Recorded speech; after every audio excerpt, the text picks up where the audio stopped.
today's video, we will be revisiting 50 DIY high-end thrifted dupes we've worked on over the last 6 months.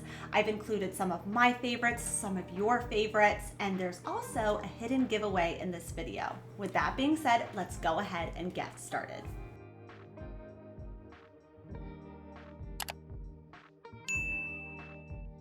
Starting off this video with the brass ceiling fixture. So even if you're renting, I still think it's a good idea to look at the ceiling light fixtures because there are ways to work around it not being hardwired into your ceiling, which we're gonna get into in a bit. Ended up finding this one here for just $20 at my local thrift shop, the Hartville Thrift Shop. And while it did appear to be brand new, there were a few pieces missing, so that cap part that attaches to the ceiling as well as the chain. In my office where this fixture was going to be going, it didn't already have electrical from the ceiling. I wasn't swapping one light fixture out for another, so I needed to figure out a way to still make it look hardwired, although it's not. But before hanging it up, I wanted to make sure that I adjusted the brass color that this light fixture had. So it was white and it had almost this like very orangey brass tone that just really clashed with the existing brass in that room. After cutting the electricity, I then went in with several different colors of metallic spray paints to kind of get the look of a more patinaed brass. Started by spray painting the inside of this dome pendant with several different layers until I felt that it was extremely close to the existing brass color in my office.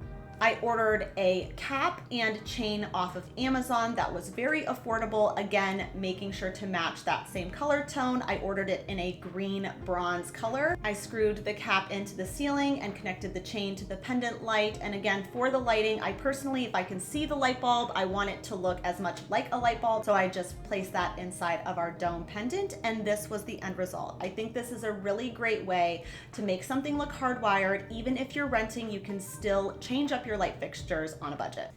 A project a lot of you really seemed to enjoy was this rustic breadboard, and I had had a lot of inspiration from Etsy and a lot of vintage sellers, but the problem with that is a lot of times those breadboards are a small fortune. So sometimes you just have to get creative. I always, of course, keep a lookout at the thrift store for dough bowls and breadboards and cutting boards and things like that. But when I saw this stool, I thought the top of this, it had that really kind of like aged look already. I just first needed to remove this top piece from the bar stool, and I just did so using the back of a hammer. Once I was able to get in there enough, I just removed that top piece, obviously removed the nails as well, added some decorative hardware, and I think it makes just the perfect little kind of primitive breadboard situation in my kitchen, and it was only $4.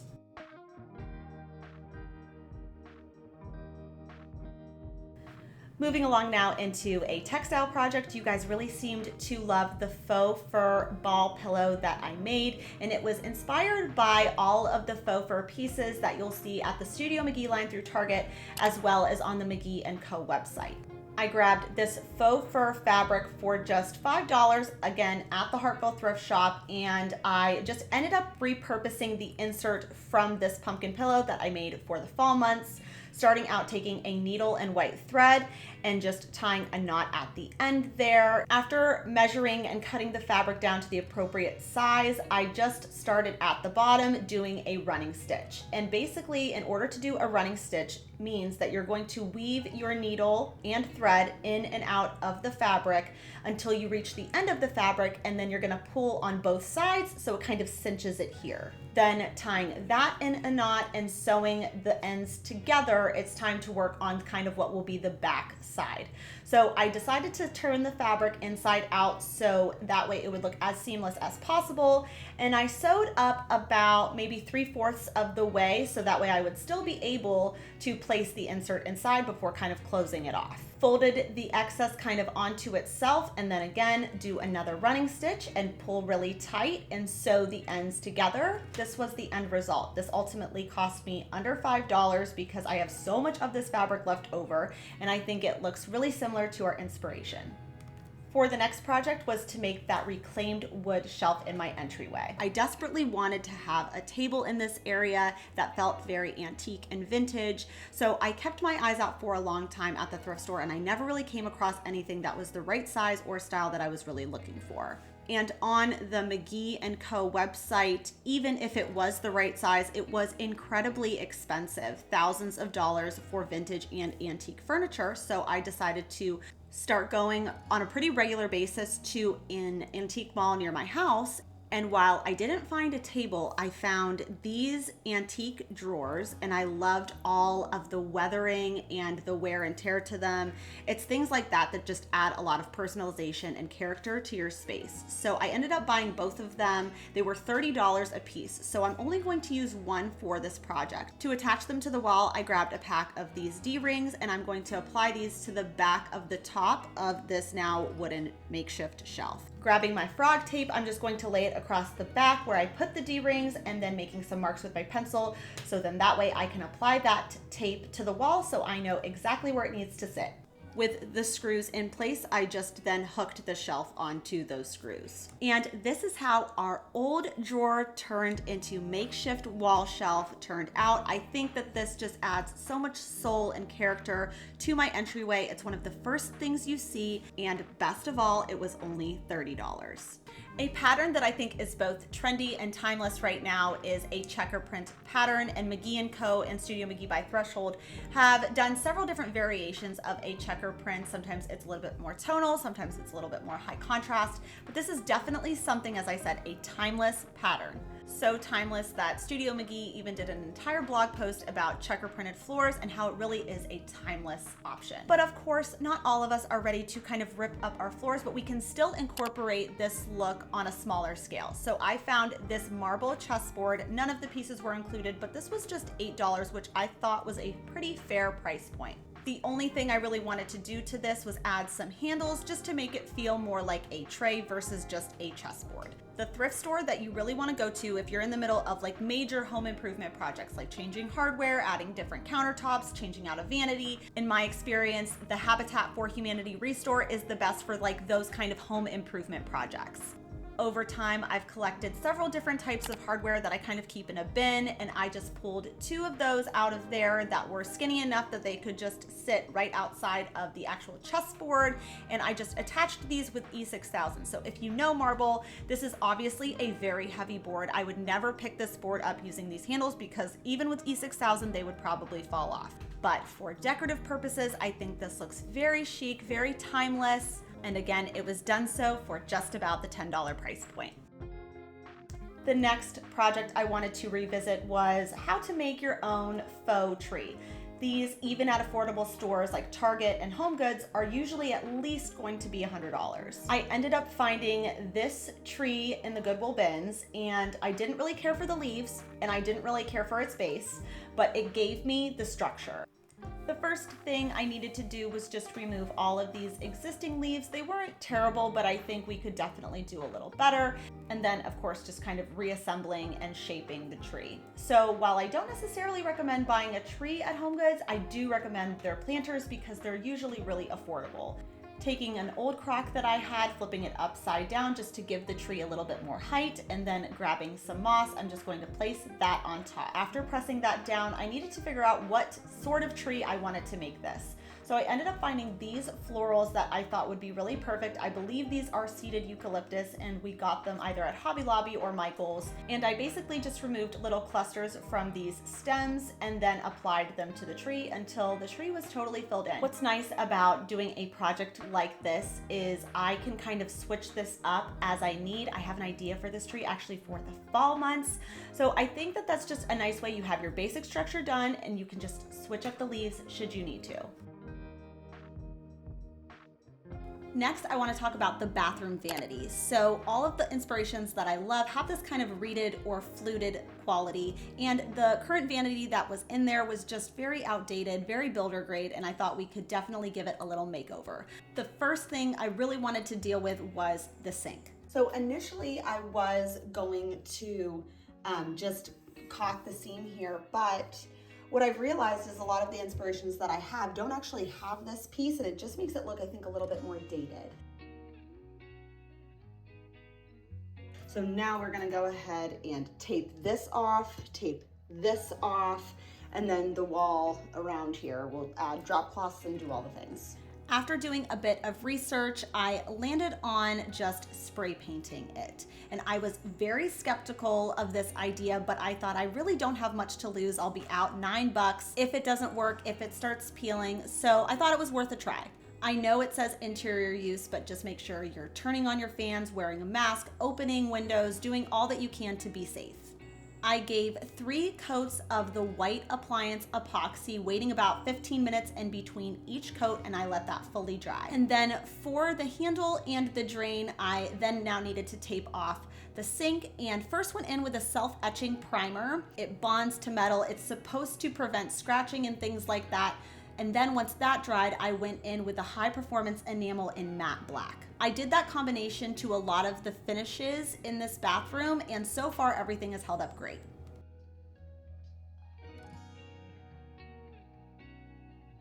So now with the countertop, it's just finishing up drying. I want to start working on the cabinets. So let me show you what I found at the thrift store. So I found this, I believe it was a blind for $2 at the Hartville thrift shop.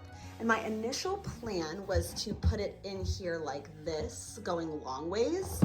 It's just a little bit too short. Option number 2 is then to put it this way, and then that way I'm not worried about it because I have more than enough going this way. So I'm going to cut this down using a circular saw after taking some measurements of the inside panels of these cabinets. So to attach these 2 pieces together, I'm going to use something called liquid nails. To put this in, you first want to just push down, slide this out, so then you could take this out, okay? If this is a brand new thing, you would use this here to kind of chomp it off. And then this thing here, poking this inside so it breaks the seal so that you can use it. Because I think sometimes no one teaches you this stuff, so you have to kind of teach it to yourself. Per the instructions, it says to make like a zigzag down whatever you're trying to attach. After attaching that kind of reeded quality to these very builder grade cabinets, it was then time for paint. So I just chose to use the same paint that we used in our kitchen. It is called Perfect Greige, and I usually go in with a brush first and then a roller to kind of finish it off. Grabbed some hardware from my stash, and this was the end result. Vanities can add anywhere from $200 all the way up to thousands of dollars to a bathroom makeover, and I was able to do this for under $35. Even if you don't have one single DIY bone in your body, one thing I always recommend at least checking your thrift stores for are hardcover books. So check this out. At Pottery Barn, you can get 4 hardcover books that actually you have no idea what the subject matter is. It's just based on color that they send you these books. And you can purchase these book stacks for a cool $149. Now, of course, it's a treasure hunt in your thrift stores. You're gonna be spending lots of time there really looking and curating for books that not only fit in with your color palette, but things that you're actually interested in. So for me personally, of course, I love books about interiors, but I also like to sift through books that are inspiring, as well as anything kind of photography based, because I'm always trying to improve my skills there. Of course, cookbooks and books about entertaining. I usually can get pretty lucky if I'm looking for a big stack of books. I never pay more than $2 for any hardback book, and you can really find really beautiful options about things that you're interested in on a major budget. Taking a quick break to announce a giveaway I wanted to do for you guys for this channel reaching 200,000 subscribers. I still am in awe of this community that we've all built here together, and I wanted to give something back. I'm going to be giving away 4 $50 Amazon gift cards, in total $200. So all you have to do to enter is be a subscriber of this channel and leave a comment down below.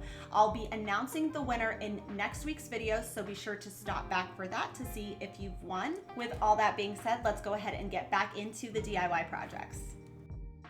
When talking about the furniture pieces that people generally think of when you think of home goods, it's more like accent furniture pieces that you kind of intend on swapping in and out of spaces, so you don't want to break the bank doing so. But I still recommend going to the thrift store first and seeing what you find. So for example, I found this wooden stool that ended up being under $2 at the Goodwill outlet because everything is priced by the pound. And while I loved the shape, I was not crazy for the color. So what I'm going to show you is kind of like lazy girl staining. So I gave it a scuff sanding throughout, and then I'm just gonna go in with some matte taupe spray paint in the color Down to Earth. After neutralizing the overall color, I'm going to go in with an antiquing wax. This one is by Krylon, and I really like it. I'm going to use a bristled brush to kind of go in the direction that the grain naturally was, so it overall just takes it like a stain. After the wax dries down, it's then just time now to seal it. And altogether, this stool only cost me just about $2 because I had all of the other supplies on hand.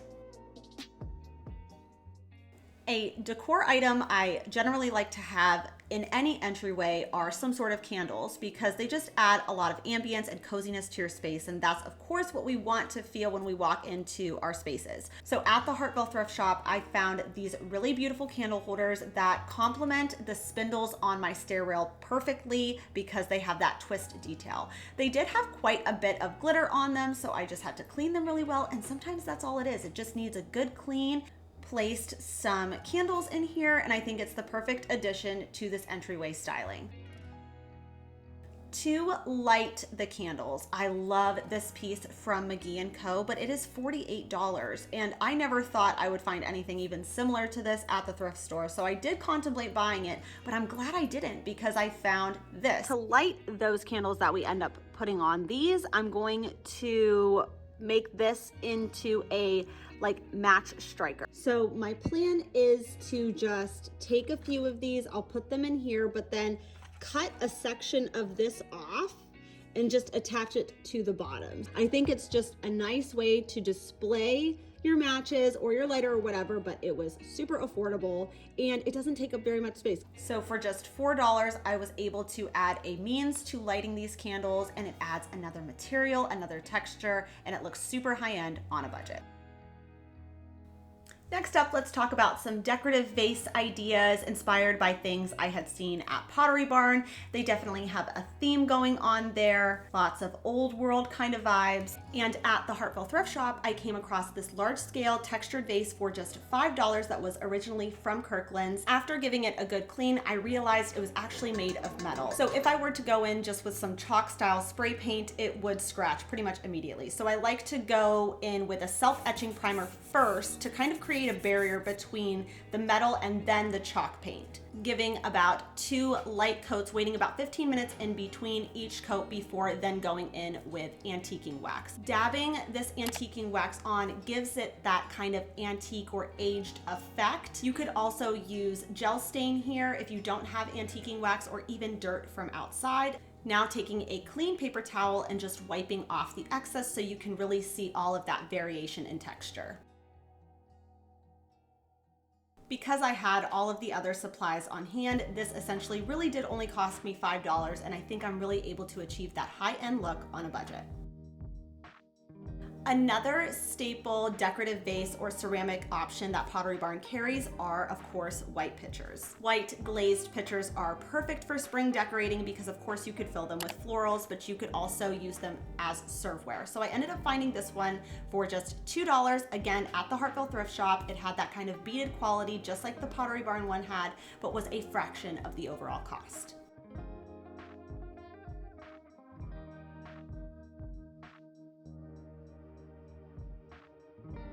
A new glassware item that I really loved from Pottery Barn were these Bedford-footed glass vases. And while I didn't find these in the vase section, I actually found them in the drinkware section. And after asking you guys, you told me that these are Pilsner glasses, I believe, and they're used to drink specialty kinds of beer. And to fill these, Pottery Barn has very high quality stems, but every now and then you can get lucky at your thrift shop and find also really good high quality stems. You just have to do a little bit of digging. So I found this berry foliage branch for just $1, as well as these rose branches for, again, just $1. Cut them down to the appropriate size. I know they're faux, but adding water just makes them look so much more realistic, and I think it looks super chic on a budget. Now taking an apples to apples comparison, if I were to buy all of these pieces from Pottery Barn, I would be spending over $150, but because I thrifted them, I had a grand total of $7.60.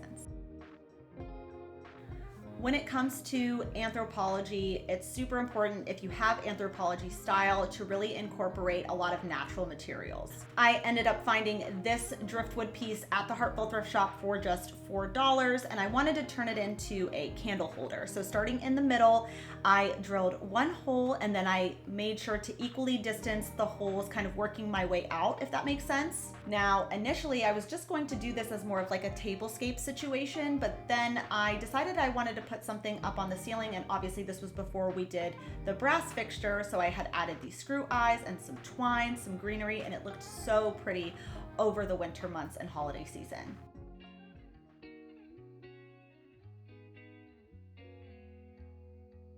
One material that is kind of a constant in Pottery Barn, and it's in small scale pieces like picture frames or large scale upholstery, is leather. Sourcing leather at the thrift store can be tricky. I pretty much never find it in the kind of fabric section of my thrift store, but one place you can find leather and imitation leather is in the coat section or the handbag section of your thrift store. Now, for me personally, I don't have the heart to kind of cut up a vintage, Harley Davidson genuine leather coat for a project, but I have absolutely no problem doing it if it's imitation leather from a fast fashion brand like Forever 21. So I ended up finding this maxi skirt, which was great because it gave me so much extra fabric that I can use on other projects, and it had a little bit of extra detail that I just tried to center on top of the stools. So I just centered those first with my staple gun, and then I just removed the excess fabric that I wouldn't be needing, so that way I could really get a nice clean finish on my corners. Projects like these are great because if you mess up, you can just simply remove that staple and then try again. All that was left to do now was just screw the two pieces together, and this is how the stool turned out.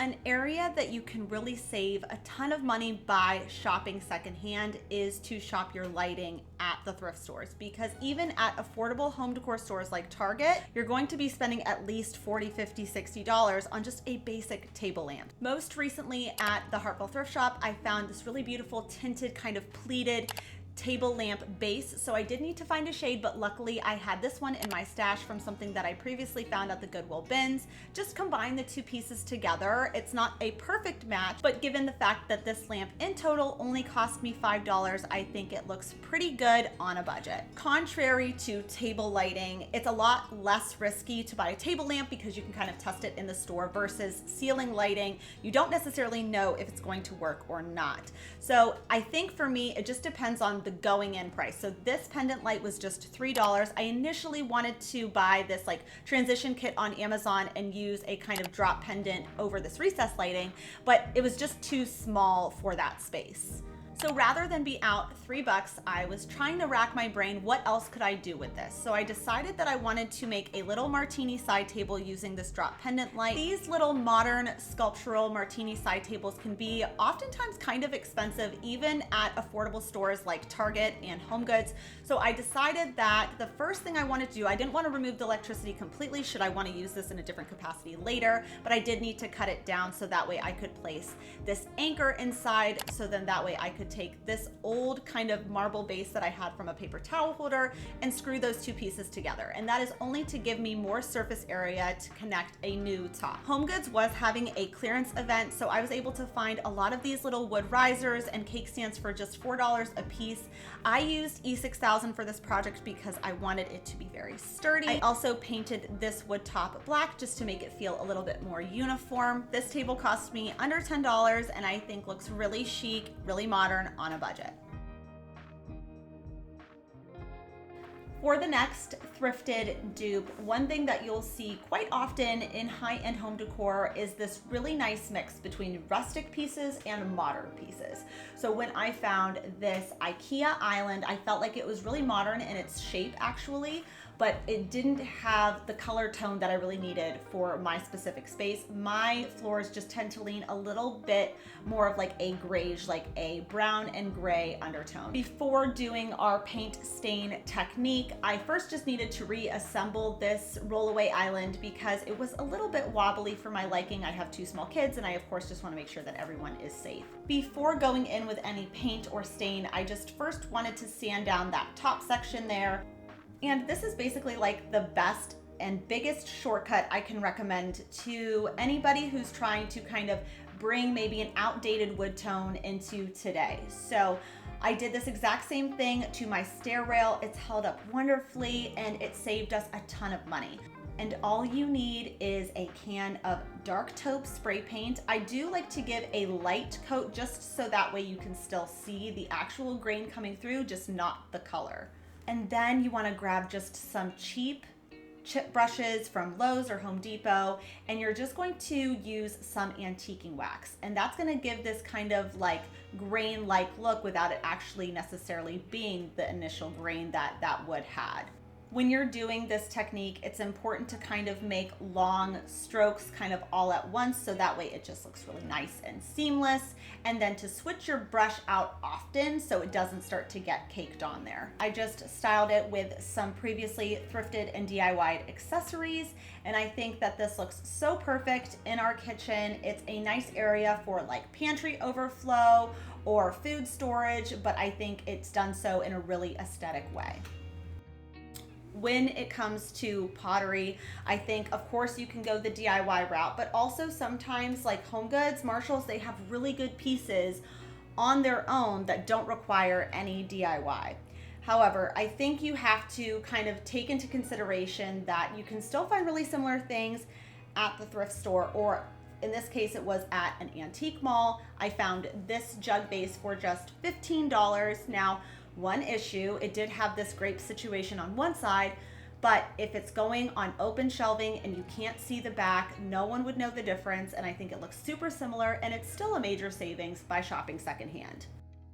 When it comes to decorative storage, if you are looking for two of the exact same basket or the exact same box, I would say probably Marshalls or Home Goods would be a better option, because usually what you find at the thrift store is just kind of these like one-off random boxes or baskets that you can kind of flip. So that is what I did with this box here. I really liked that kind of hardware. I liked the kind of softened oval shape that this box had. Set those off to the side, removed the sticker from the bottom. First went in with some white chalk spray paint, and then I covered the box with some Grasscloth contact paper. This box probably cost me about $1, and I had all of the other supplies already, so really affordable, beautiful project anyone can do. I think one thing we've been seeing trending for a while now in home decor is the use of cookbook stands, easels, book stands, and things like that. So I like to keep my eyes out at the thrift store. I found this one at the Hartford Thrift Shop for just $1.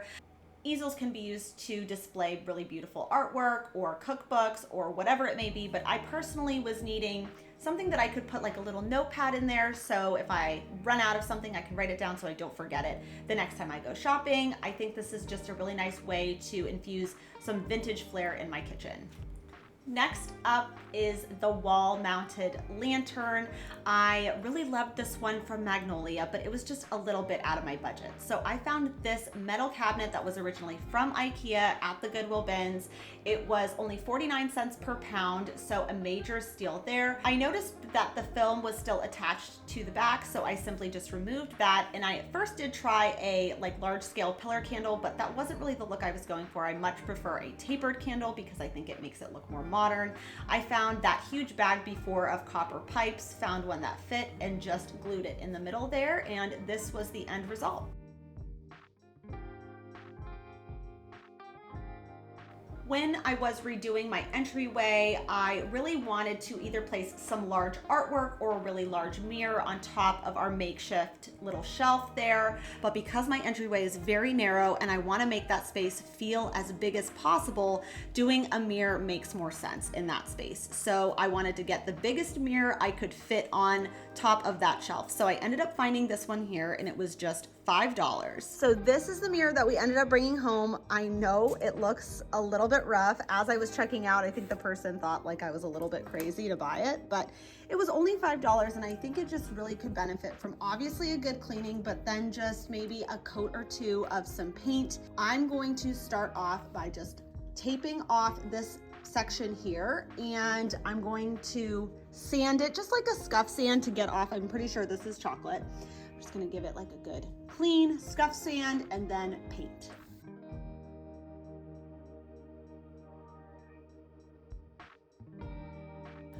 Once both coats of the chalk paint had dried, I just removed the tape, and then somehow some paint still got on the mirror. So if this ever happens to you, one hack I love to use is Goof Off. You can also use nail polish remover if it is 100% acetone. but it basically just totally saved this project. And then all I had to do now was just give it one final clean and the mirror was ready to be hung up. Because I had all of the other supplies on hand, this mirror still just really only cost me $5, and I think it totally opens up my entryway space. However, an area of my house that's definitely not looking so chic right now is the point of entry from our garage. It's just a drop zone. There's always just shoes and bags and everything is just overflowing in this area because there's not a great storage solution. So I was looking at Crate and Barrel for some inspiration for some entryway kind of storage solutions that you can kind of pick and choose the pieces that you want. But even just the simple peg rail is $200. I really loved these, but this was thousands of dollars, and on top of that wouldn't fit the scale of my space. So I've been keeping my eyes out at the thrift store, and usually the peg rails I see are something like this, and it still just really doesn't offer me enough storage or as much storage as I would like. So I ended up picking up this peg rack here, and I'm just going to remove all of the pegs from this rack because I won't be using this back piece. I'm going to be using MDF instead. So I'm going to set these pegs off to the side because I wanted to add some sort of visual interest to the backs of these walls by adding some beadboard. So we had all of these pieces cut at Lowe's. The only thing we did was take this little section off here, this light switch here. So Lowe's will cut 2 cuts for each board. I'm going to use liquid nails just to kind of get it started, and then I'm going to come in with my nail gun. Okay, so now taking the pegs that I took from our thrifted item, in order for me to know how deep I need to drill into the MDF board, my husband just taught me this hack. Take some painter's tape and you're going to want to kind of measure how deep you're going to need to go in and just kind of wrap around your drill bit so that way you know when to stop. But before I attach all of these pegs into the MDF, I want to add a little bit of wood glue into each hole that I made, and then also drilling a smaller hole in from the back and screwing those pegs in place. With our pegs secure and in place, I just added liquid nails to the back of the MDF and set it on top of the beadboard. So now we've painted it and I've added some just like thrifted decorative accessories. I knew in this area here I wanted a stool, mainly just to be able to sit down and take your shoes off. But it would be better if I had a stool that had storage. So I've tried several different stools here, and the only thing that I found recently at the thrift store was this storage ottoman on caster wheels. And while I really like the look of this stool, you guys might remember when I flipped this stool, this was also from the thrift store, it still doesn't provide me with any storage. And this is kind of the issue that we're having because this is such a small little area here. I need an area where my kids can put their book bags and their shoes and just kind of tuck it away, and it's right by the door so we can just grab it on the go. And while I think this looks nice, it's not practical. I ended up spray painting this bottom piece here, about 4 coats of black satin spray paint. And the other thing I wanted to do was just change out these wheels to something that's a little bit more chic and expensive looking. So those are coming in the mail today from Amazon. So for the top, I did just kind of loosely reupholster this one just to see. It is nice and neutral, but I'm not still crazy about the way that that looks. So, I mean, it's okay, but I think that I actually like the fabric from this one better that I reupholstered previously. And then take this one here and place it on top because I think that that just goes with like the vibe a little bit better. Yeah, that's like definitely more what I had in mind. And then when the wheels come in, I think it'll just be like the perfect addition. So this is kind of how this area was being utilized before and how it is being utilized now. It's a major improvement. My kids have been great about taking their shoes off before they walk in the house. In the last week or so, I've noticed everyone has been doing a better job about keeping this area much more tidy. But best of all, I was able to save a significant amount of money because the pegs that came from the Goodwill bins were probably about $1, and all of the other pieces besides the beadboard I already had or I've thrifted. Another seating option that I love that Crate and Barrel carries are their cane chairs, and I've been needing a few chairs to kind of usually remain in the office but could also be used as dining room chairs should we have company over. So I ended up finding these on Facebook Marketplace and they were super affordable. So I just brought both of the chairs inside. She gave me a really good price on these cane chairs. I kind of wish they wouldn't have painted the cane black. I wish they would have just left that part out. One thing that I've noticed is the paint job, it's not terrible, but there's definitely, I don't know if you guys can see this, there's like some rippling happening here and just in some other spots. So the first thing I'm going to do is just, especially on those spots, just give it a scuff sand, and then we're going to repaint these. I'm obviously, not that this fabric is even that bad, it's just not my style. So I'm just going to reupholster these chairs. So first thing I need to do is just remove this. It's definitely more my style than probably this one, but still not gonna work in the office space. So we'll have to remove this one. Oh my gosh, another one? Believe this. Is there another one after this? Another fabric. I cannot, wait a minute. I might not even have to reupholster these. There's another one and it's like just neutral. We might be able to make something work. We'll see. Okay. I mean, it might have some stains on there, but ooh, well, it is neutral. It's, you know, it's fine, but we're still gonna reupholster this. If you've never removed fabric from anything, like something that you plan on reupholstering, the only two things you need are a flathead and needle nose pliers, and that is only to lift and then pull out. So I just repeated that until all of like these, just remove all of those so that way your new staples can stay really nice and intact. But then I also remembered when I had thrifted this pillowcase, I'm just worried that it's not going to cover it completely, like it's going to be pulling really taut at its widest parts, but I guess I can probably just use maybe my seam ripper in here and see if that will give me a little bit more allowance with the actual fabric. Another thought that I had was to give it a little bit more visual interest by just adding some caster wheels to the front two legs. But obviously I still want the chair to be level. So I think too, I'm also going to cut this down after I see how tall the casters look, just to make sure it's still level, but I think it'll just add a little something extra. So just taking my circular saw, if you don't have a circular saw and you have a miter saw, you could just remove the legs from the chair itself and then use your miter saw for that, or you could just use a hand saw. But I used my circular saw to remove a section from these front two legs so that way my casters could be in place. And I think having seating options like this that can be kind of multi-purposed, when I need them in the office or when I need them in the dining room, I have them available to me.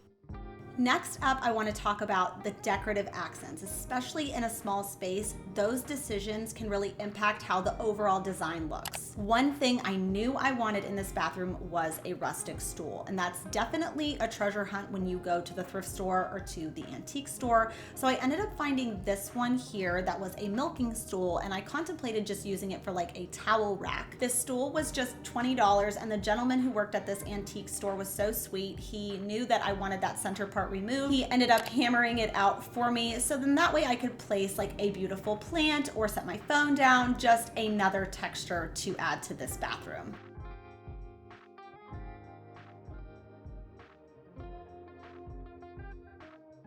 Also at that same antique store, I picked up this almost black glazed pot as well as this ladle at the antique mall. And I wanted to combine these two pieces together to display bath salts. So of course I could just stick this Dr. Teal's on the back of my toilet, and that's fine. But like I said, every selection matters when you have a small space. So finding those really intricate and unique and creative details really add to the overall design and make it feel a little bit more personal to you.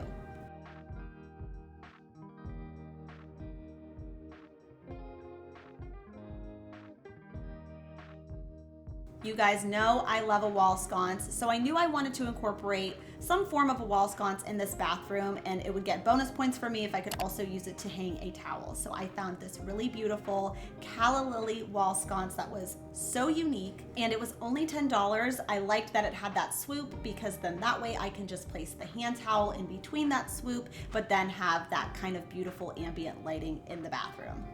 Moving along now into lighting. So I knew that in this little makeover nook, I wanted to have some sort of sconce lighting, either one on either side of the mirror or one on top, almost acting like picture lighting.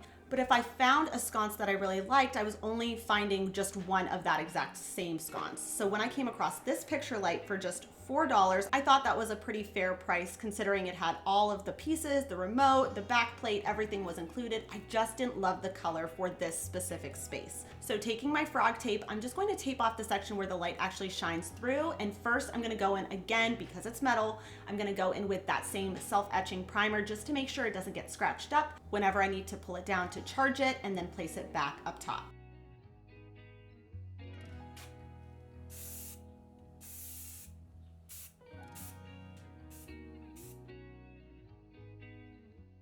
All that was left to do now was remove the frog tape and install it. And I love how this picture light turned out. This was essentially, again, just $4 because I had the spray paints from previous projects, but I think I'm able to get that high-end look on a budget. Moving along now into some furniture options. And this is where things can get really expensive at Pottery Barn, like thousands of dollars expensive.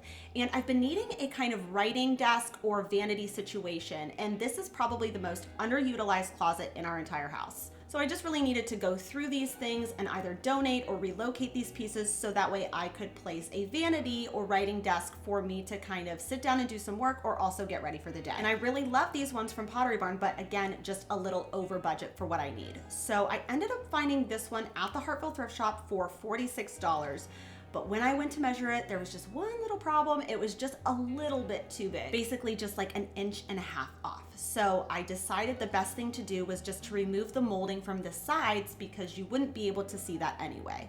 So I'm going to take my circular saw and just remove those moldings just on either side, leaving the front one just so it looks finished from the front, but the sides won't be visible because it's going to be kind of encased in the closet. With those moldings then removed, I just needed to remove the hardware just because it was pulling a bit too traditional for my personal liking. And then it was time for paint or stain. And I did contemplate just painting it black, but I really love the look of black stained furniture. The only problem was the kind of cherry tone was still pulling through with just the gel stain.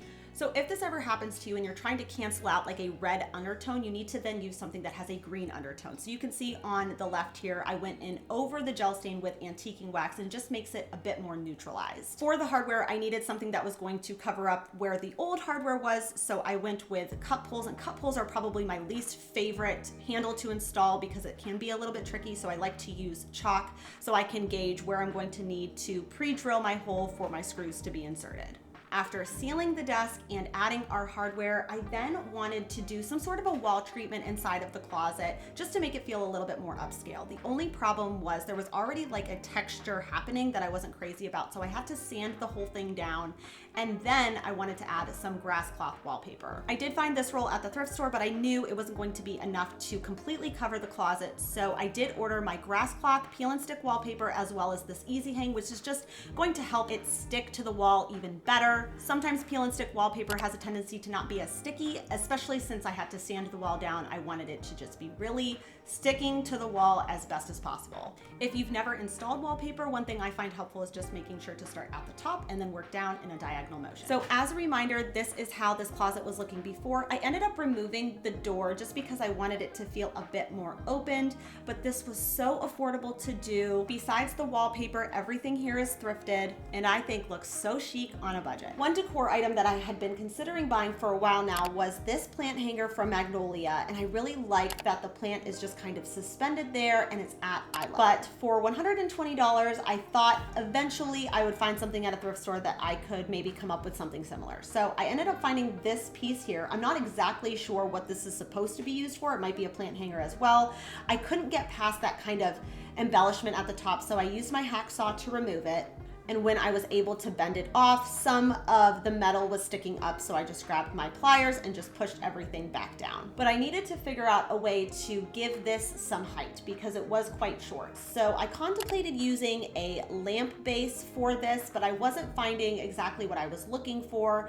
So I ended up just using this curtain pull here, just unscrewing the top and the bottom, so then that way I would have a nice metal secure piece to connect everything together. Although everything was pretty tight, I did want to add some E6000 to both the base and the top just to make sure that everything was going to be nice and secure. For paint, the first thing I did is I went in with a multi-textured spray paint to give it a more iron-like look, and then I went in with a self-etching primer and then finished it off with a high performance enamel paint in matte black. I also added a wider base just to give it more stability. Altogether, this plant stand cost me about $12 because I had all of the spray paints on hand from other projects, and I think I get an overall pretty similar look.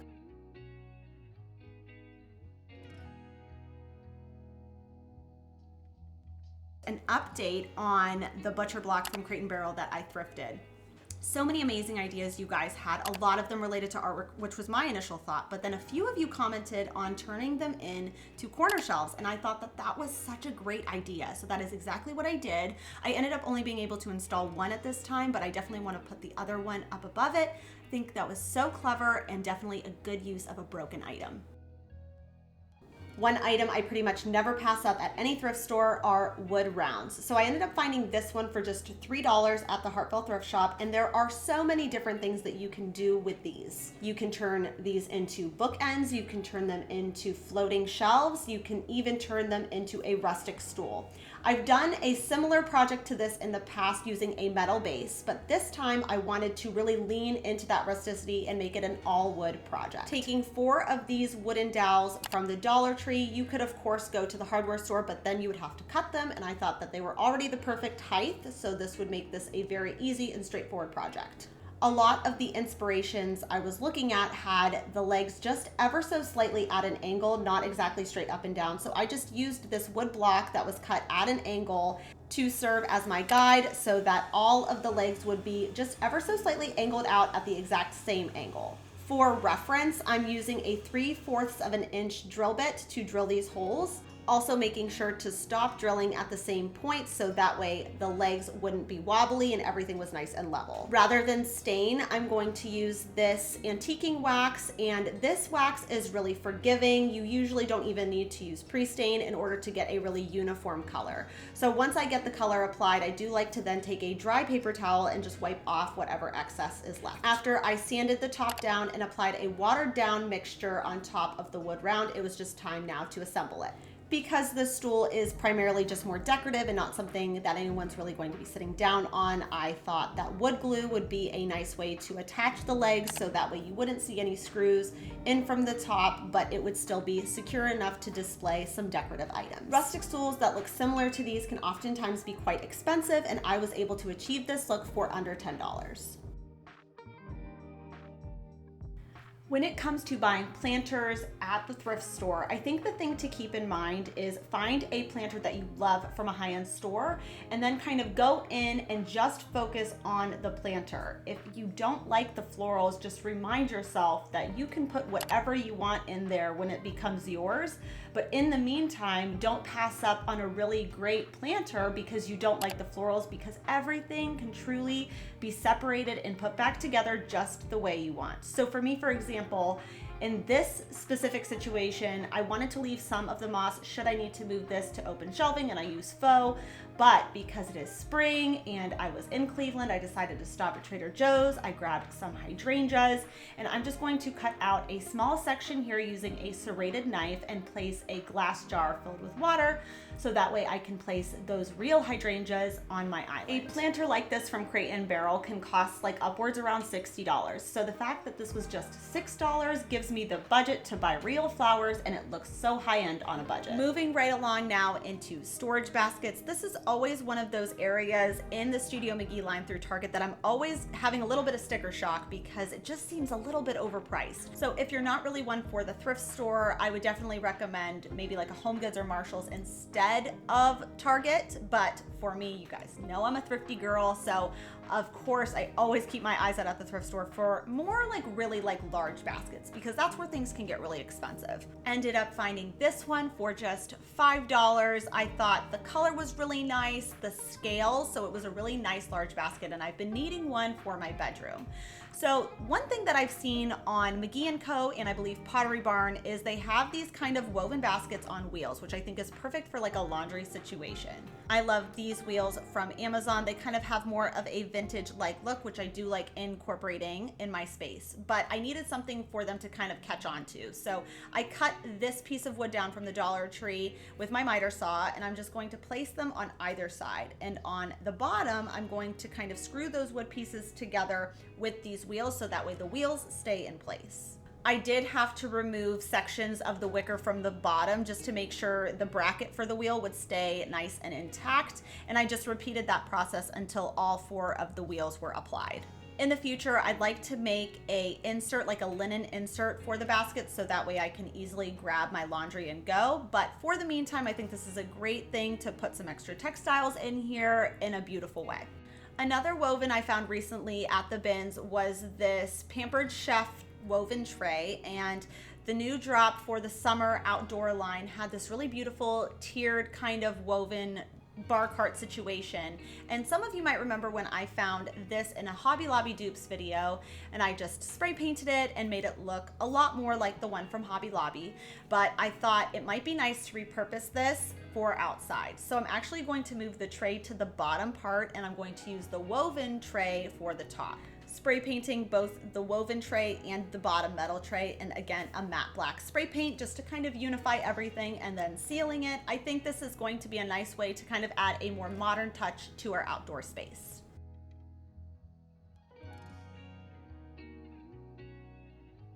Next up is making a wood riser. So these ones from Target are beautiful, but still $20 now. I will say for Christmas, my husband bought me these ones from McGee & Co. And I do love them, they're beautiful, but I wanted to see if there was a way I could make something really similar using thrifted items. So I found both of those wood plaques on the left there at the bins. And then also every time I see wooden beads in the bins, I just kind of grab them and I put them in this bag in my house. And then that way, if I need them for projects like these, I have them. So I'm going to start off by just doing a light sanding, and then I took the biggest ones that I had to apply them with Gorilla Glue. I wish that I had one size up from this, but I just wanted to use what I had to make this project really cheap.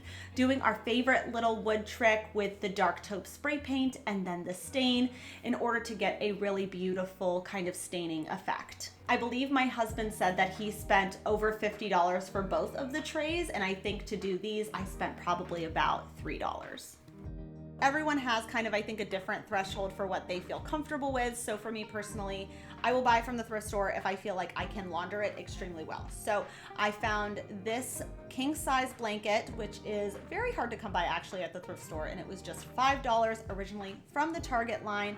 Just again, launder it, wash it really well, dry it really well, and it is good as new.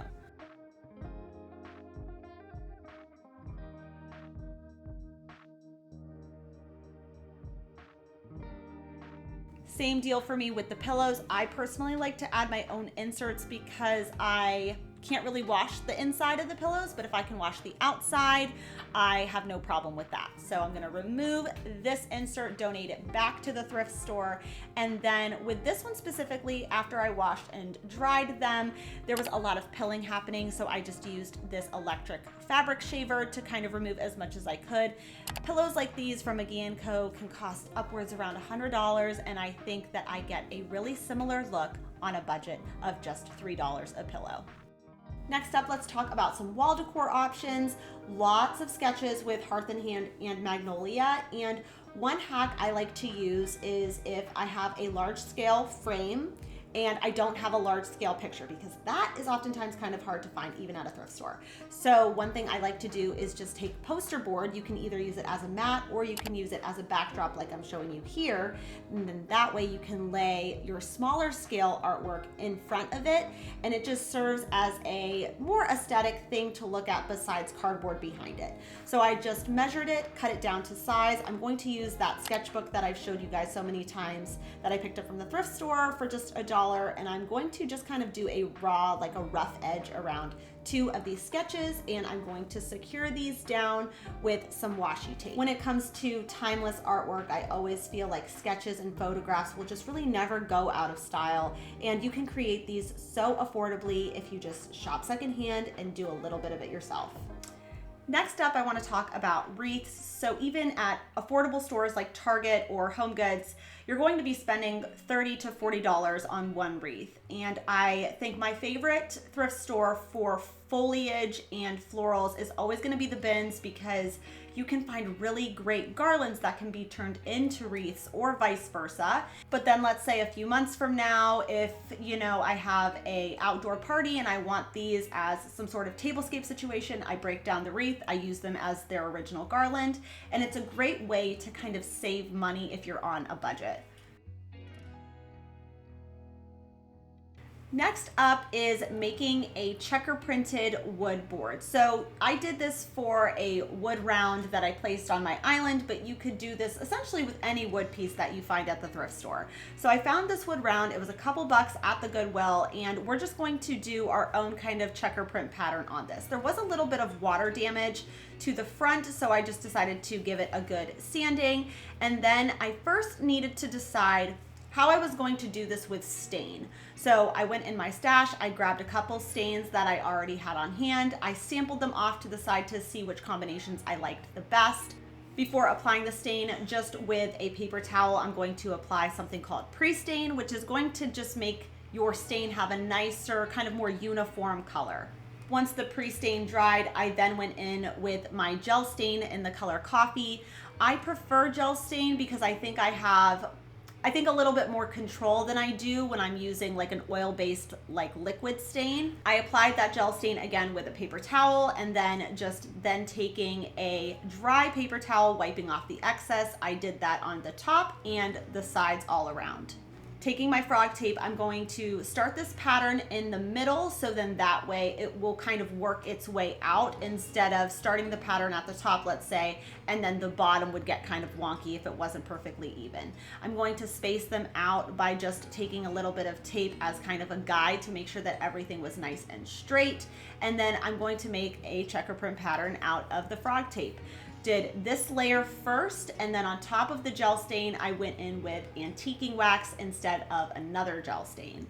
To apply the wax, I just used a small little chip brush, and I just really tried to focus that wax on each individual square. You could of course do this with a more high contrast stain situation, but I wanted mine to feel a bit more tonal. So once the wax had dried, I just pulled back on my frog tape, and then I needed to now go in between each of those squares. So I just made a stencil out of some frog tape so I would be able to do all of those squares in between. Once that dried, gave it a top coat with this Minwax polyacrylic and clear satin, and this was the end result.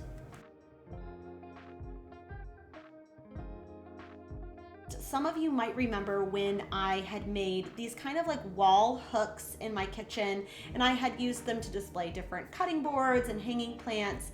But after we decided to install that peg rail in my entryway from my garage, it just felt like there was like a lot of hooks happening in the kitchen. So I wanted to repurpose what I had made by turning it into a blanket ladder. Some of you might remember when I found that huge bag of brass curtain rings for just 50 cents, and it also had the hooks that the rod would sit inside of. So I just decided in order for it to be a blanket ladder, it had to kind of sit a little bit away from the wall. So I just decided to put those hooks on either side of the top, so then that way that would give me a little bit of depth to actually hang a blanket. So even if you don't find a black wire basket or black tapered candle holders or whatever it is, you can always just spray paint it. So for example, I found this basket at the Goodwill, and I just decided it would be the best thing to do just to, again, give it that more modern effect using a flat black spray paint, and of course then sealing it. And then what I put inside the basket will then pull it back over to that more organic side by filling it with birch logs and a wool blend blanket. Pieces like this can be incredibly versatile. You could add a top to it to make it a side table. You could add wheels to the bottom to make it a hamper, making a linen insert. And if you're a person who appreciates having kind of more one-of-a-kind pieces and having things that are unique, thrifting your vintage pieces and combining them to make something new can give you the most kind of authentic look. So for example, I found this silver platter here for $6, and then I found this candle holder for $10. So the first thing I did was I just cleaned the pieces incredibly well, and then just needed to simply connect them to make a silver side table. I think we're going to start seeing a lot more silver coming in 2024 than we have in previous years, and I'm really excited for that transition, especially if you are into doing a more mixed metal look in your space. In order to give myself just a little bit more surface area to work with and add that adhesive on, I wanted to kind of fill this centerpiece here. So I just took some lids that I found in my recycling bin, filled that center there, added E6000, so then that way I would have so much more surface area to connect these two pieces together, just using E6000 here and letting it sit overnight.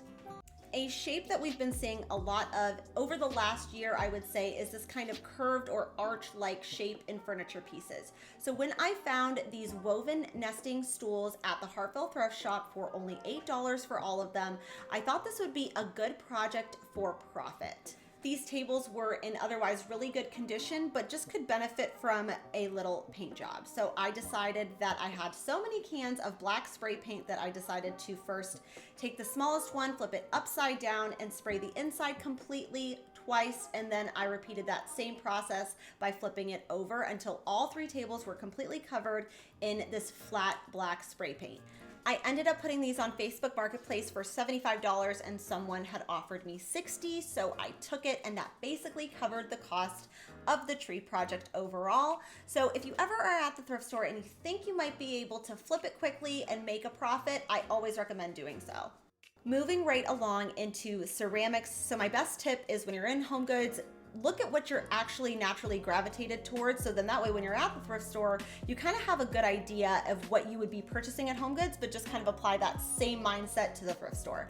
So an interesting thing about this vase here was originally from World Market, and whoever spray painted this must have liked this light blue color, but I preferred how it was originally, and the tag had said that it was brown underneath. It pulls a little bit more orange than brown in my personal opinion, but I just decided to take some goof off and some nail polish remover to completely remove that blue spray paint that someone had done previously. And overall, I think that this terracotta color for fall is perfect, and again was just $2.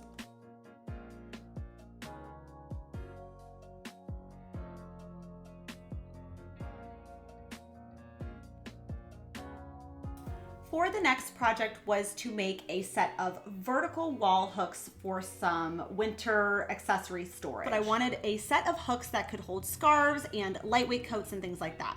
I found this bag of hooks at the Goodwill bins, and they were about $1.29, and I believe they were supposed to be used to store coffee mugs. The problem was a lot of those pieces weren't included in that bag, so I decided to just remove those sections that were meant to be connected to something else, and then that way it was just a nice clean surface. To attach these, again, because I'm not going to be putting a ton of weight on here, I stacked 3 command strips in a row and then just staggered the 2 hook sets that I did and put them in opposite directions, so that way it would resemble something like a set of vertical wall hooks. Wall hooks like these, even at affordable stores like Target, can be at least $25, so the fact that I was able to create something very custom that fits my space well for about $1.29 is a major steal. So not including the stair rail, this little entryway makeover cost just over $100, and I think it looks super high-end on a budget. A material used throughout home goods pretty consistently is marble, and some of the marble pieces are actually really affordable, especially when we're talking like coasters and bathroom accessories, but some of the tables can oftentimes be a little bit expensive, as well as the lamps. So I always recommend looking at the thrift store to see what you can find. You can find beautiful marble pieces at the thrift store as well. And the last time I was at the store, I found this toothbrush holder for just $1.50. Is this very pretty marble that almost looks like travertine. And then I also found this paper towel holder for $5. So I'm going to start off by just unscrewing the bottom part. Stay tuned for next week so you see what I do with this top piece. But if you have a toothbrush holder that is really aesthetic, I always recommend, instead of using it for your toothbrushes, use it for your florals, and then you can use the base of a paper towel holder for a candle tray. Decorative trays at high-end stores can oftentimes be really expensive, and I think a lot of that has to do with the scale because they're oftentimes really large. So whenever I find large trays like that at the thrift store, I found this one at the bins for a couple bucks. I can easily sell this on Facebook Marketplace and make a profit, and then that basically, in my mind, that basically just pays for a lot of the other things I do end up wanting to keep in my space. So for example, I found this galvanized tray and it was just $1, and I think a lot of people have kind of started to steer away from a galvanized look because it is more exclusively farmhouse decor, which I think a lot of people feel that they've outgrown in some ways. So I'm going to make this feel a little bit more Pottery Barn inspired and just give it a few coats of some gold spray paint, and then to give it that dimension that you'll see a lot in Pottery Barn, I'm going to add a bronze color over it. So as you can see, like for this little brass tray here, it has a lot of depth to it. It's not just solid gold. There's a lot of other colors happening there. So I'm basically just going to alternate between the gold spray paint and the bronze spray paint until I get the desired look that I'm trying to achieve. This tray could be used year round, but I plan on using it for some Christmas styling.